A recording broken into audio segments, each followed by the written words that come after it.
So I'm going to go over to my other screen here, and I'm going to pull up a valuation sheet. And the reason I'm going to pull up a valuation sheet is we are going to, in real time, show you exactly what we're doing in terms of valuation and how you can do this little thing, this little adjustment to get people to pay the price that you want. Does that sound good? Is that okay, guys? Is that okay with you? Yeah. All right. Perfect. All right. So let me just go ahead and pull this bad boy up, and we will get rocking and rolling. All right. So, folks, I'm going to go ahead and share my screen. You guys, do me a favor. Give me a nice little thumbs up if you can see my screen here. Other than the fact that I have 50 tabs open, but it's all good. Thank you, Sam. Appreciate it. All right, guys. So this is our valuation tool, okay? It's very, very simple, very easy, okay? What I want you guys all to see is I want you to see how easy it is to value a property. Now, here's the thing. You won't get it perfect the first time. It won't be like rolling off your tongue the first time, but I want you to just understand conceptually what underwriting is all about. Guys, it's just like this. Money comes in the form of rents. Money goes out in the form of operating expenses. What's left over is called net operating income. And to value a property, you put in a multiple of the net operating income. Does that make sense, everybody? Type a 1 in the chat. Type an exclamation point in the chat. That's like, bing, okay, that's cool. And guys, for all of you that have ever been told, you got to, specialize in one property type. You got to just pick one. By the way, type a ME in the chat. Type a me in the chat if you've ever been told you got to pick one property type and stick to it. You got to be an expert in one property type. Anybody ever told that garbage? Just out of curiosity. Okay. Janet Thompson's with me. Yeah. Okay. Yeah. Okay. All right. Kate's with me. Yep. David. All right. Good. Okay. Guys, it's a bunch of garbage. Okay. You were told that probably by the person that owns your brokerage, who that benefits them, right? Because they don't want the office guy stepping on the retail guy's toes, and they don't want the retail guy stepping on the industrial guy's toes, et cetera, et cetera, et cetera. Okay. But if you think about it, folks, when you are selling income producing properties, the end of the day, what happens, guys? Money comes in the form of rents. Money goes out in the form of operating expenses. What's left over is called NOI, and you apply a local area cap rate to that. Guys, if that's a light bulb for any of you guys, because you'll hear me talk all the time. You're like, guys, don't worry about focusing on one property type. Become a specialist in selling properties, not in one particular property type. Guys, type an exclamation point in the chat if that's like a light bulb thing for you. Sorry, I got a little bit of sun coming in. Let's see who we got. Okay, Janet's with me. Sam's with me. Okay, cool. But folks, I guarantee you 9 out of 10 brokerages you go to, they will be like, oh, no, you got to pick one. Nope, can't do it. Guys, let me give you an equivalent. I like to bring up car analogies. I'm happy to be a car guy. I've loved cars since I was a little kid. But like cars are kind of like a common sense thing that everyone has, and like you'll get it. That's like saying a salesman can only sell a Ford. He can't sell a Chevy, okay? That's like saying a salesman can only sell trucks. They can't sell cars.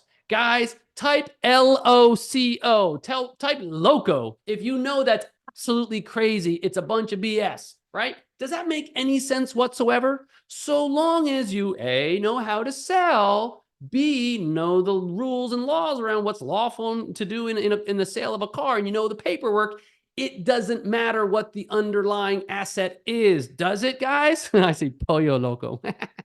Type an exclamation point in the chat, because that's what I want you guys to see.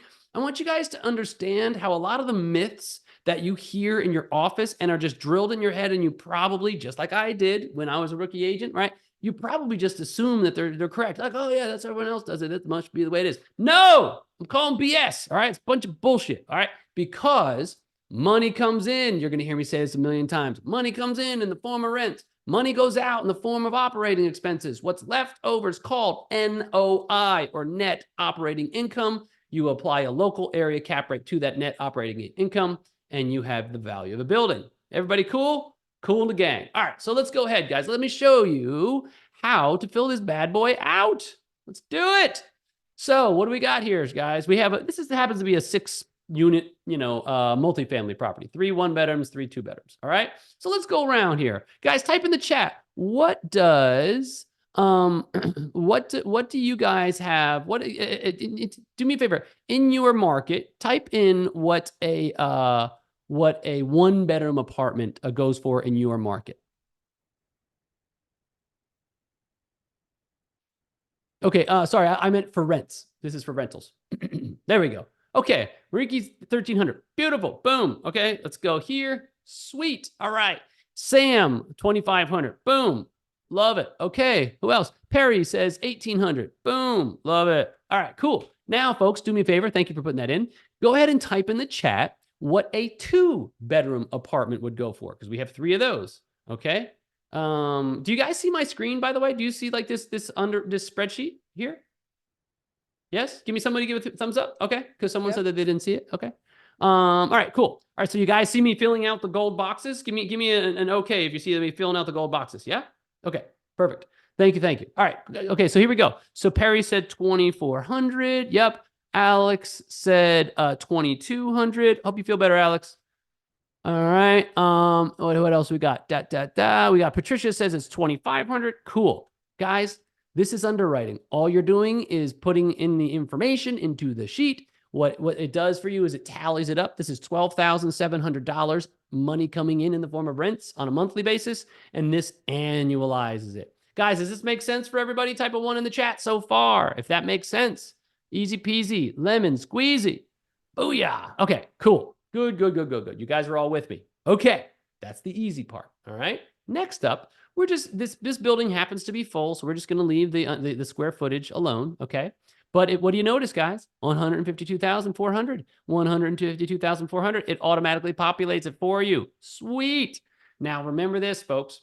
There are other things that can be counted as income that is not what we call base rent or rental income. Okay. Can anybody do me a favor and type in the chat what an example in an apartment building would be of income? Dang, Janet, that was quick. Parking. Yes, exactly. Laundry. Yes. What else we got? Storage. Good. Guys, I heard a good one the other day. One of my students brought up, how about electric vehicle chargers, right? Talk about like straight out of 2024, right? I was like, oh yeah. Pet fees. Yep. Storage. Good. You guys get the idea. Okay. Anything that's not base rent. Okay. So somebody type a number between $5,000 and $10,000 in the chat. First one goes in there is going to be our other income here. All right. Boom. 7,000. Quick on the draw. Joe. Love it. Boom. 7,000. Good. Now remember this, folks. No property is ever 100% full 100% of the time. There's always going to be something. Sooner or later, someone's going to move out. Sooner or later, the painter is going to drag his feet painting the unit in between people. Sooner or later, repairs are going to need to be done in between tenants, yada, yada, yada. The point is, nothing is ever 100% full 100% of the time. So somebody type in the chat a number between 5 and 10%. Go ahead and type that in the chat for me, will you? Boom. Okay, sweet.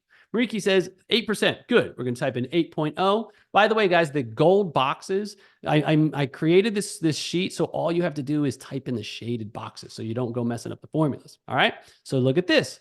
It takes 152,000 in rents. We add our other income from our coin op laundry, our parking, et cetera, for $7,000, right? That equals 159.4. We are going to subtract out an 8% vacancy rate. If you think about 8%, guys, what's 8 times 12? Or what's 8 times 12 and a half, guys? What is that? What's 8 times 12 and a half? Boom, 100. What that means is if you have 1 unit vacant in a 12-unit place, if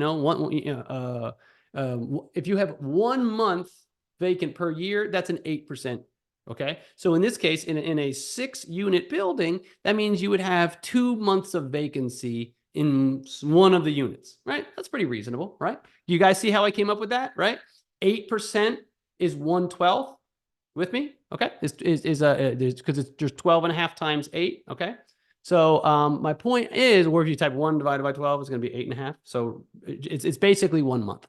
Point I'm making here, folks, is that's like a reasonable number. Be like, okay, all right, 6-unit place, once a year or 2 months of a year, like you have vacants. Okay. So Now, once you subtract out the vacancy and collections, you have the effective gross income. Bam, sweet. Now, these taxes are a little bit high. Let's look at this, guys. Someone type in a number between 20 and 30,000 into the chat for me, please. Whoever puts it in first, I'll take their number. Bang, 25,680. Ooh, that's a very specific number. Thank you. 25,680.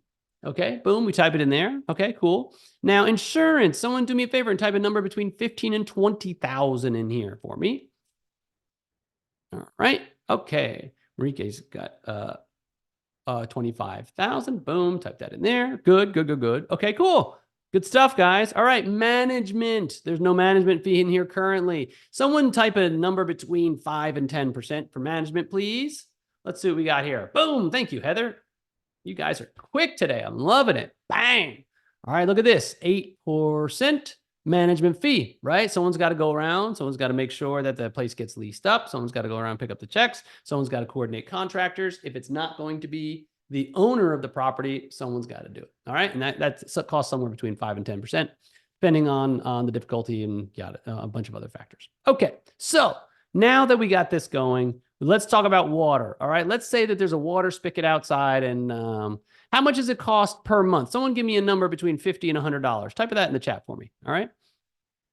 Now, mind you guys, all these numbers are all annual, just so you guys are aware. Okay, perfect. All right, 70. Or let's go. I'm dumb, so I can't do mental math, but I do know that 80 times 12 is $960. So I'm going to do that. Look at this. Boom. Bang. Look at that. Okay, landscaping, guys. What do you think landscaping goes for? Someone type in a number between $80 and $100 a month. We're going to do some simple math here. 85. What's 85 times? What's 90 times 12? What is that? What is that? 1,100? I don't know. We'll just go with 1,100. Sounds good to me. These are all fictitious numbers, as you well know, but I want you guys to get an understanding. 1080. There it is, Heather. Thank you. All right, electric. Let's just say that their electric bill is $100 a month because they have some outdoor lights. They light the parking lot to keep the apartment building nice and safe for everybody. All right. And we got our cam. Let's put it at $500 for the year. I mean, maybe they got someone to snow blow the sidewalk once a year or after each storm, whatever. And janitorial, let's just put this at $1,000 a year. Okay, cool. So what are you noticing, guys? Right? We have our net operating income is $79,016. Okay. Which means money comes in the form of rents. Money goes out in the form of operating expenses. What's left over is net operating income, or NOI, okay? And so what we do is we apply a cap rate. Now, how do we apply a cap rate, folks? This is the most important part. Folks, I'm going to give you a little cheat sheet, all right? I want everybody to go in right now and Google what your commercial lending rate is in your city. And I want you to type it in the chat. All right. Dun, dun, dun. There we go. 6.8 for Heather. Love it. Okay, cool. Remember this, guys. Price goes up, cap rate goes down. Cap rate goes up, price goes down. With me, guys? Cap rate goes down, price goes up. Think of two kids on a seesaw, right? One goes down, the other one goes up. There's no two ways about it. So if we want the cap rate to go up, what has to happen to the price, guys? Up or down, right? And remember, cap rate goes up, price goes down, price goes up, cap rate goes down. You with me? Okay, so let's just type in $3 million. Boom. Okay, it's still only a 2% rate of return. That's not bueno. All right, and we're trying to get to a 7. Let's go with Patricia's number, right? 7. Okay. Now, mind you, folks. All right. I want to explain something very important. Okay. Whatever it costs to borrow money, okay, you don't want that to be your rate of return. Why? Do you want to borrow $5 and then make $5? Would that make any sense in the world? Yes or no, guys? No. Why? Because I've got enough practice at this stuff. I want to make money. Dollar bills, y'all. Bang, bang, bang, right? So we need our cap rate to be higher than our lending rate. Y'all with me? Okay. So what do we need to do that? We need to have a premium. We need to have what's called a spread. Now, the most important thing to understand, what's a decent spread, right? 5 points? Hell yeah, I'll take that all day long. I'm going to borrow money at a 5 cap. I'm going to earn a 10 cap. How many of those you got? But it doesn't usually happen that easily, guys. You're usually looking at 1.5 to 2 points of spread. That's about it, right? So let's talk about that. So using Janet, for instance, Janet's at 5.97. Let's round it up to a nice even 6 because I'm not good at math, right? I'm teaching it, but I'm not good at mental math. So let's go with a 6. If 6 is your cost of funds or your APR on your loan, all right, just a fancy way of saying APR. What is the cap rate that you want to have? If we're going to have 1.5 to 2 points of spread, what cap rate do you want to have? Type that in the chat, folks. What do you think? What you think?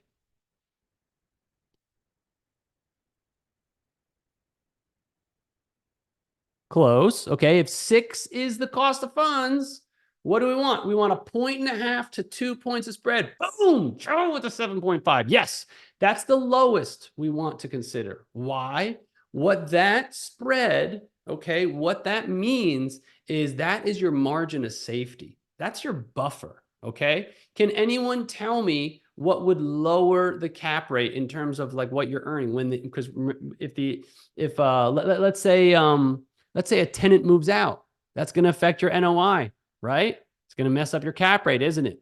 Yes. Okay. Let's say the market changes for whatever reason and something happens and then you're not getting the rents that you used to. That's going to affect your NOI as well. Right, guys? Okay. So remember that 1.5 of spread, that's your margin of safety. Okay. So that 1.5 hopefully is more like 2 points. Okay. So the thing I want you guys to understand is you have to go in here with enough safety. So let's just figure out what this would be if it would be if you were to take this $79,000 and cap it out at a 7.5 cap. Okay. So does anyone know how to do that? Take 79,016 divided by 0.075. Bam! You got your answer right there. Look at that. Okay. 1053,546.67. Magic. How did he do that? Well, it's very simple, guys. Okay. Money goes in the form of rents. Money goes out in the form of operating expenses. What's left over is NOI. Okay. You divide the NOI by the cap rate, and that's how you get your value. All right, guys. Everybody square? Everybody cool in the gang so far? Right? Yeah. All right. Sweet.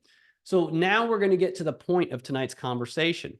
What is the Starbucks effect? Now, guys, I want you to pay very, very close attention. How many of you, type a 1 in the chat if you like Starbucks. My girlfriend loves it. I think if you were to check her blood type, it's going to be like double, quadruple espresso, right? With half and half. Straight up. Okay, we got a bunch of Starbucks folks. Now, I want you guys to all raise your right hand and say, I state your name, do solemnly swear. I'm going to be honest about what I spend at Starbucks. All right, I want everybody to do that. Okay. Now, I want you guys to tell me what your average expenditure is at Starbucks, right? Come on, let's see what we got. Let's see what you got. Come on. Dave says it's too sweet. That's okay, fine. Ooh, Alex, $12, $6.50, $90. Joe, you're not spending 90. You're probably spending 90 a month, right?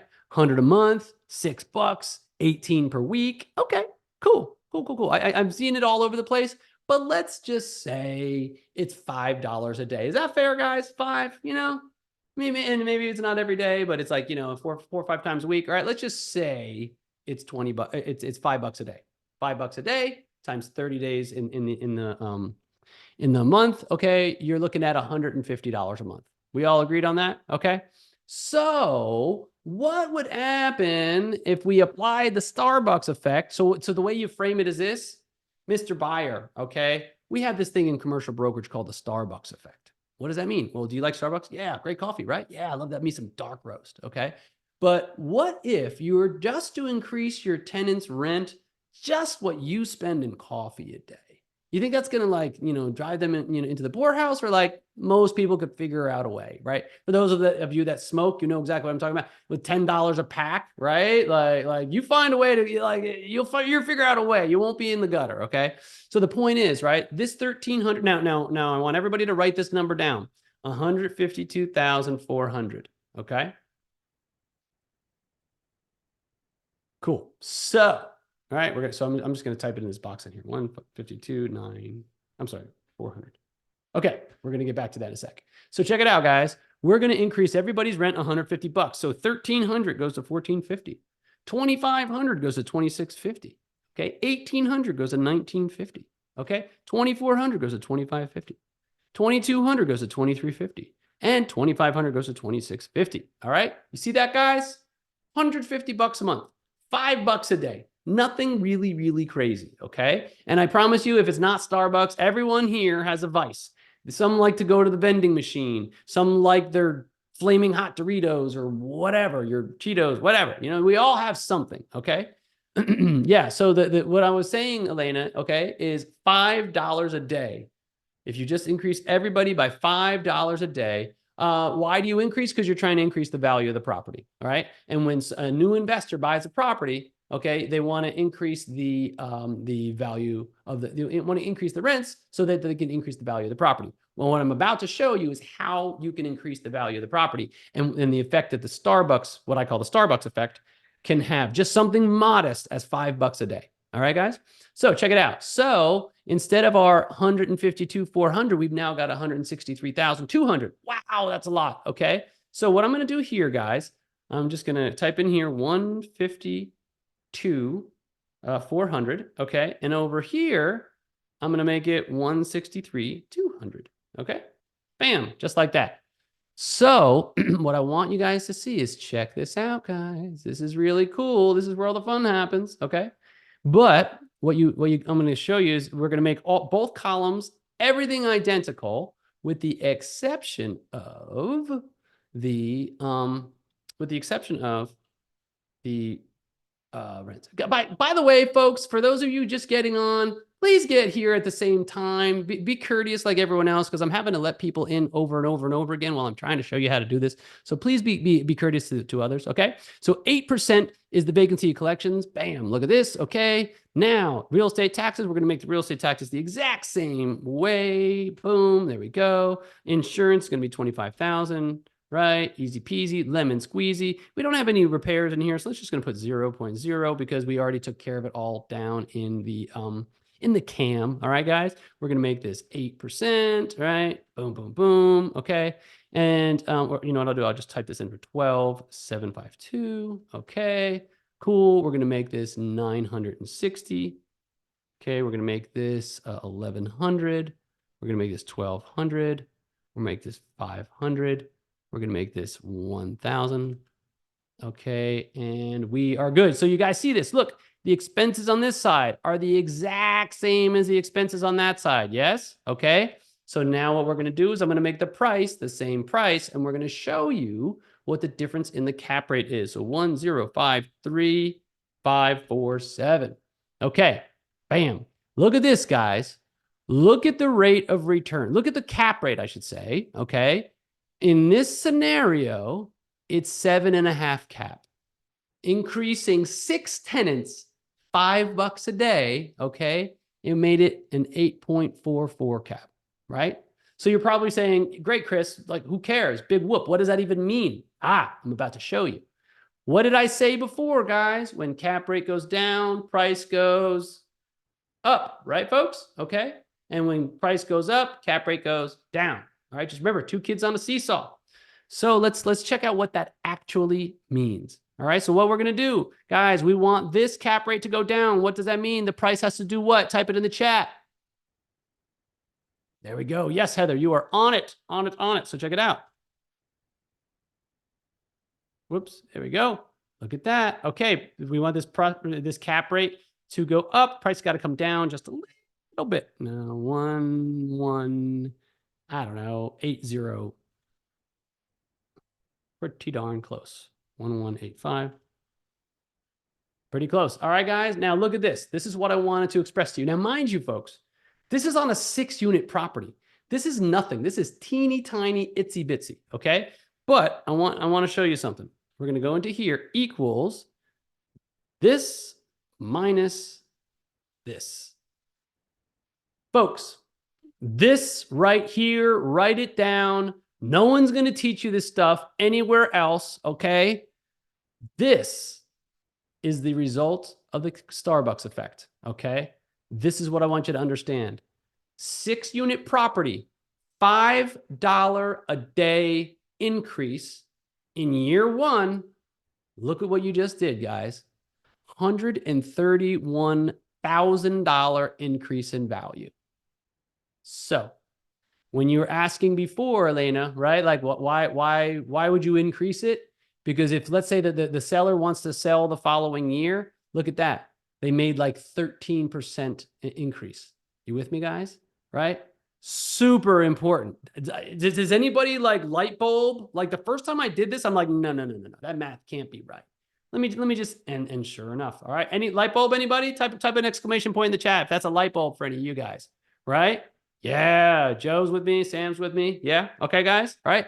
That's huge. Exactly, Andrea. Right? That is ridiculous. So for those of you that have ever been in like rented an apartment, right? Or been a tenant, and you're like, damn, this landlord's really cheap and they charge me for everything. And it's $2.50 to process my rent. And they charge me $11 for this and blah, blah, blah, blah, blah. Guys, this is why.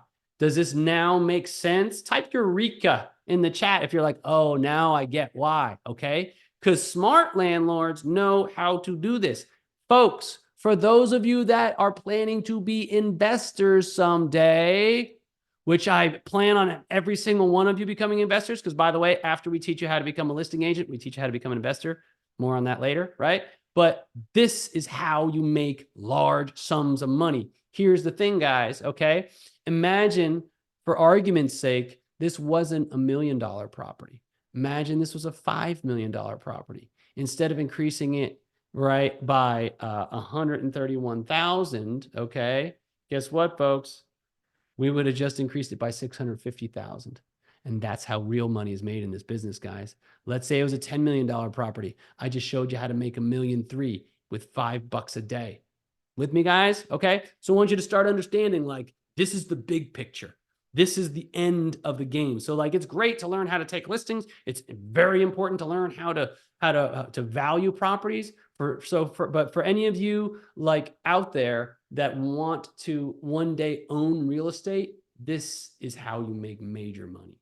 You with me, guys? Okay. Mariki says, what's a good cap rate? That's going to depend on your local area, Mariki. So what I want you to do is Google what the lending rate is, like commercial lending rate in your market. And then you want to have 1.5 to 2 points of spread. So in this case, we use like 6%. We want to make sure that it's like 7.5 to 8%. Make sense? Okay. So it's all dependent, because think about it this way, like everybody has a finite amount of money. So everybody wants to stretch their dollar as far as it'll possibly go. So in any market, people are going to be looking around being like, where am I going to spend this dollar? Am I going to spend it where it only goes a little bit or goes a long way, right? So people are always trying to get the best deal. And the way they figure out what the best deal is, like, I borrow money here, I get money returned to me here. Is this a good deal? Or when I get money returned to me here, that's a better deal, right? The bigger the spread, more money goes into your pocket instead of paying to the bank.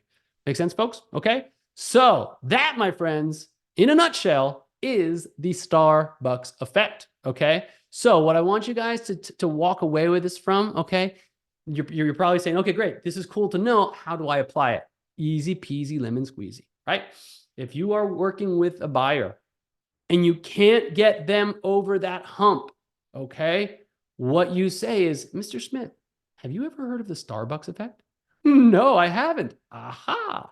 Well, Mr. Smith, what's your favorite drink at Starbucks? Oh, I love myself a caramel frappuccino, whatever, right? Oh, really? Okay. Do you like that with oat milk or like soy? Oh, yeah, you're a soy boy. I can tell, right? Just kidding. Point is, right? You say, Mr. Smith, how much do you spend at Starbucks a month? Well, I love to go to coffee. Start my day off right. I spend $5 a day. Okay, cool. And then you walk them through this analysis. Does this make sense, guys? Just $5 a day. All we did, folks, is we increased these rents by $150 a month, right? And for most Americans, $150 a month, it'll hurt.